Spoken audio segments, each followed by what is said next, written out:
खोर्धा जिला स्तरीय एकता पदयात्रा राज्य क्रीड़ा और युव सेवा विभाग एवं खोर्धा जिला प्रशासन मिलित आनुकूल्य सरदार वल्लभ भाई पटेल 150तम जयंती पालन उपलक्षे जिला स्तरीय उत्सव सरदार 8 150 एकता पदयात्रा बीजेपी हाईस्कूल पड़िया अनुष्ठित हो जाइछि। एही उपलक्षे विधायक खोर्धा प्रशांत कुमार जगदेव मुख्य अतिथि भाव जोगदे निज अभिभाषण कहिथिले जे खोर्धा जिला हेउछि स्वाधीनता संग्रामर एंतुड़ीशाला।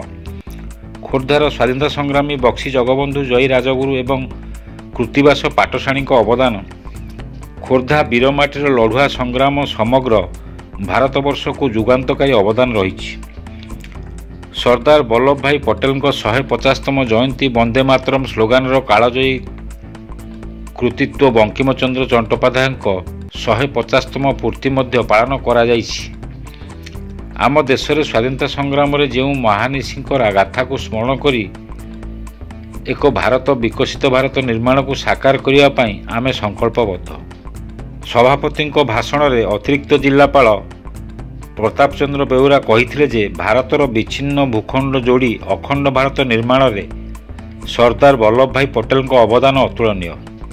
सभारे जिला परिषद मुख्य उन्नयन अधिकारी तथा निर्वाही अधिकारी ज्योतिशंकर साहू, खोर्धा जिला भाजपा सभापति विश्वरंजन बड़जाना, सांसद प्रतिनिधि दिलीप कुमार होता, बीडीओ खोर्धा रुमाना जाफरी, तहसीलदार विभास पाणिग्राही, निर्वाही अधिकारी पौर परिषद खोर्धा रिजवाना काकुआ, जिला क्रीड़ा अधिकारी गीतांजलि पंडा मंचासीन थिबा बेले बुद्धिजीवी निकुंज पट्टनायक, जिला सूचना और लोकसंपर्क अधिकारी लक्ष्मण कुमार बेहेरा, जिला संस्कृति अधिकारी चौधरी अरविंद दास, जिला मंगल अधिकारी डॉक्टर गीतांशु मोहन दास और सहरर मान्यगण्य व्यक्ति जनप्रतिनिधि छात्र छात्री गणमाध्यम प्रतिनिधि जोग देथिले।